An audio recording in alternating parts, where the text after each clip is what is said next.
messieurs, e-tron GT aujourd'hui pour vous. Et oui, je vous l'avais promis il y a déjà un bon moment. L'e-tron GT de la marque Audi, un modèle très particulier et très rare. Hein. C'est un modèle électrique, n'est-ce pas? Donc ça change un petit peu de ce que j'ai l'habitude de vous présenter, quoique la borne, bah voilà, c'est aussi une voiture électrique, mais pas du tout du même gabarit. Donc aujourd'hui, mesdames et messieurs, vous l'aurez compris, Audi e-tron GT. Je tenais d'abord quand même à remercier Automobile Scène à Neuchâtel, notamment Massimo et Carlos, pour avoir eu la gentillesse de me prêter ce véhicule qui vraiment s'arrache. Laissez tomber les gars, c'est un véhicule de démonstration, donc il est accessible au public, donc vous pouvez sans autre le rouler, prendre rendez-vous pour l'essayer. Et le problème, c'est qu'il l'essaye au moins 15 fois par jour, donc évidemment pour l'avoir une soirée c'était compliqué, ça fait au moins un mois que je suis dessus. Donc vraiment mille merci à vous Audi Automobile Scène Neuchâtel, n'hésitez pas à aller les voir. Si ce modèle en particulier vous intéresse, ne sait-on jamais, il y a peut-être des richots parmi vous. Surtout ce modèle en particulier vaut 111 000 balles, donc ce n'est pas rien, mais il bénéficie d'un rabais de démonstration, ce qui permet en fait de vraiment baisser le prix de 20 à 25 000 balles à peu près, ce qui est quand même non négligeable. Donc voilà, si vous êtes vraiment très intéressé, n'hésitez pas à aller les voir. Effectivement, ce n'est pas un véhicule avec des gros échappements en titane à l'arrière, puisque ce véhicule est doté de 2 moteurs électriques, ce qui fait que la puissance est totalement inégalée. Je crois que ce véhicule présente 476 chevaux au maximum.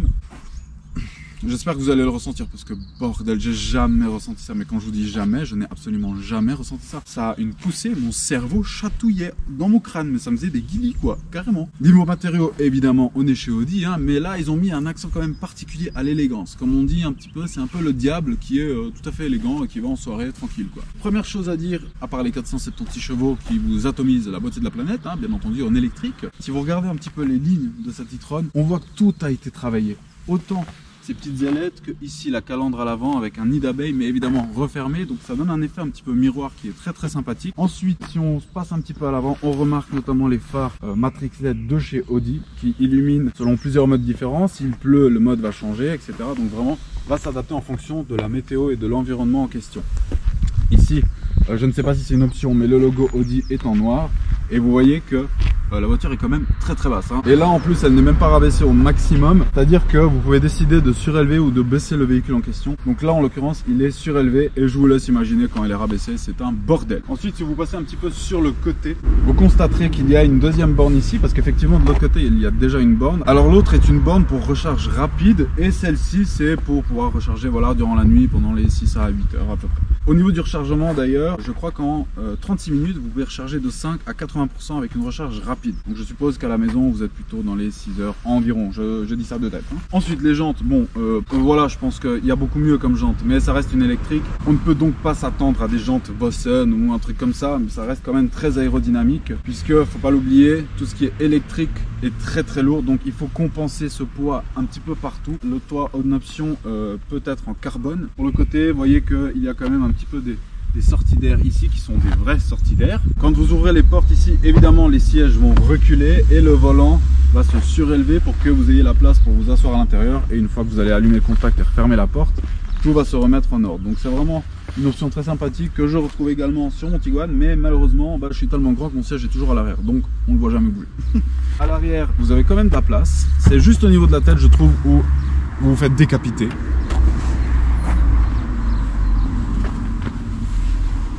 Comme vous pouvez le voir, les sièges sont très creux, c'est-à-dire que vous êtes dirigé plutôt vers le toit panoramique que sur l'avant de la voiture. C'est une belle sensation, ça donne un confort de conduite, mais voilà, à nouveau, vu qu'elle est très coupée à l'arrière, votre tête va sûrement toucher le plafond. Alors ça c'est ce que je pense, hein, mais il suffit de taper une grosse accel et vous allez voir qu'elle accélère bien. Et là, vous vous faites décapiter. L'e-tron GT a également un aileron qui est déployable, qui se déploie à haute vitesse, qui se trouve ici. Donc c'est pas un machin qui ressort à cette hauteur, hein, c'est un machin qui se fait...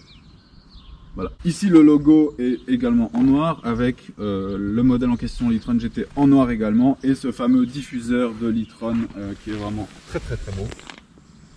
Je vous montrerai des plans de nuit parce qu'il y a vraiment un jeu de lumière qui est incroyable avec ce modèle en particulier.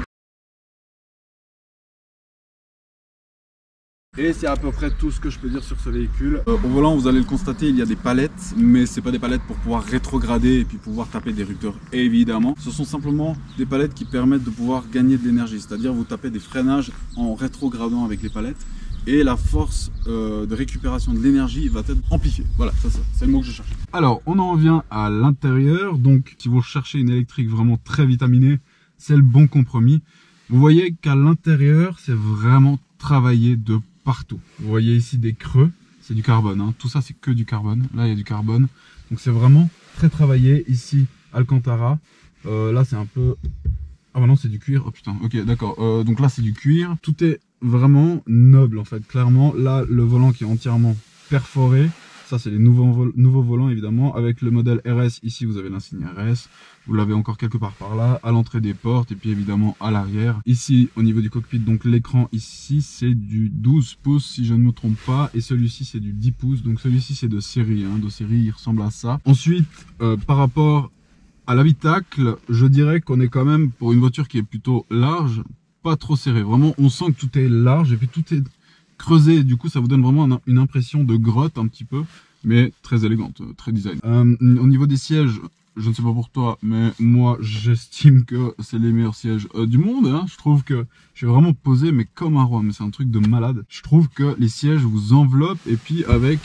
ces petites alvéoles un petit peu creusées, et puis ces sièges aérés, parce que c'est des sièges aérés, vous ressentez vraiment beaucoup plus l'assise, et effectivement quand vous conduisez, il n'y a aucune chance que vous vous penchiez sur le côté lors des virages un petit peu serrés. Donc vraiment tout a été pensé épuré, style Audi évidemment, mais avec une note supplémentaire sur l'élégance et sur le luxe.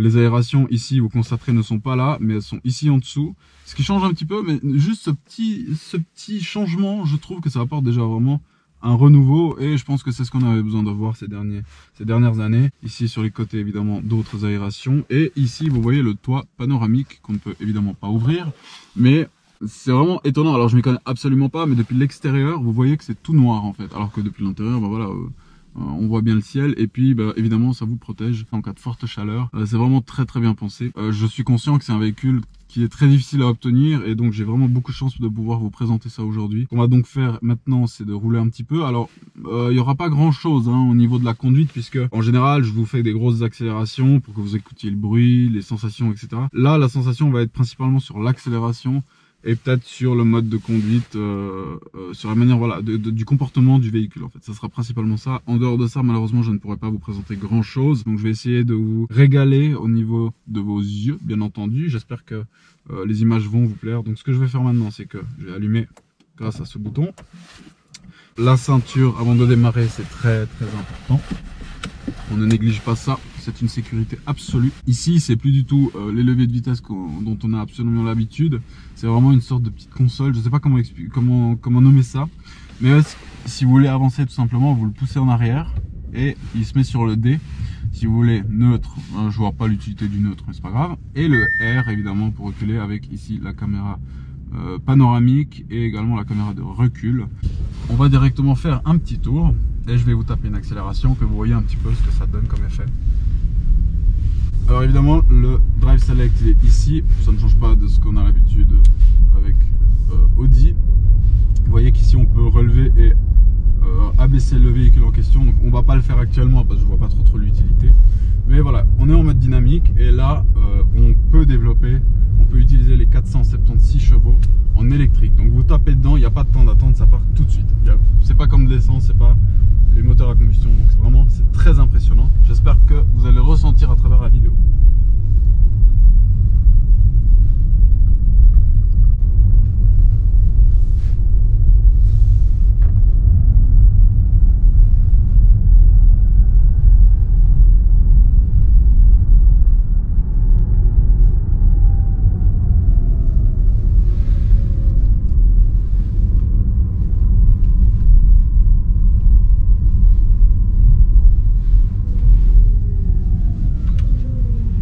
C'est parti.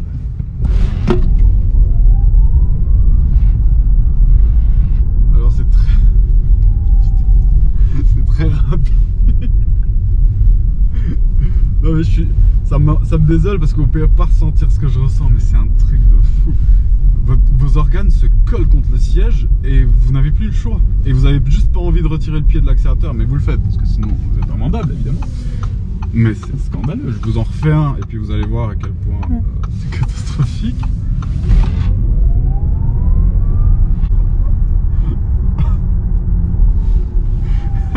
Ma copine elle est au bout de sortir de la voiture, elle en peut plus quoi, elle est là en train de filmer alors que je tape des grosses accélérations avec une e-tron GT.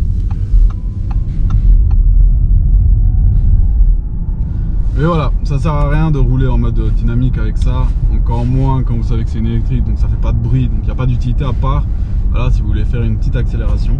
Et ici vous voyez le compteur à gauche. Si je décide de freiner comme maintenant, il y a une borne ici qui va descendre pour la recharge, et quand j'accélère, ça va dans le gaspillage, on va dire, de l'électricité. Donc il faut un petit peu jouer avec ça. Et la palette de gauche, vous voyez, si je tape une fois dessus ou deux fois, il va se diriger le plus bas possible pour voilà, pouvoir récupérer le plus possible. C'est vous qui le décidez. Plus vous allez freiner et plus vous allez gagner de l'énergie évidemment. Mais plus vous tapez comme ça et plus vous allez en perdre. Oh là là. Mais voilà les amis, hein, je pense que tout est dit principalement sur cette voiture.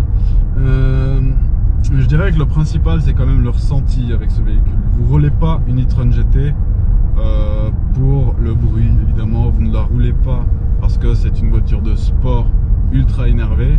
C'est juste un mix de tout. Vous avez du luxe, vous avez du sport, vous avez de l'élégance et puis vous avez les regards qui tombent sur vous en fait. Clairement, pas besoin de taper des grosses accélérations, les gens se retournent automatiquement.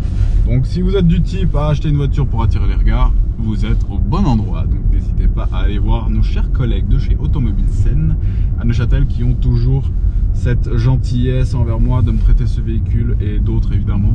Donc grand merci à vous, vraiment vous êtes au top. Et aussi également un grand merci au responsable de marque qui est toujours d'accord de valider mes vidéos et puis d'accepter que je tourne tout ça.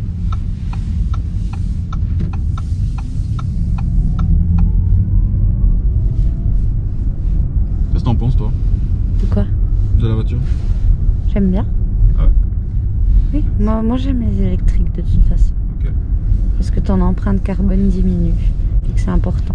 Bah dis donc, vous entendez la femme là? Elle a raison mes chers amis malheureusement. Hein. Empreinte carbone. On va nier empreinte carbone, toujours. Mais bon, j'ai un Tiguan R, hein, tu l'oublies pas. Yes, alors je crois qu'on va se tourner vers une e-tron GT. Mais bon, moi personnellement, j'en verrais absolument pas l'utilité. Vraiment au quotidien. Ok, t'as une voiture électrique, mais je trouve que c'est un petit peu trop cher limite pour avoir une voiture électrique un peu sportive. Elle est très sportive quand même. Mais voilà, c'est dommage je trouve.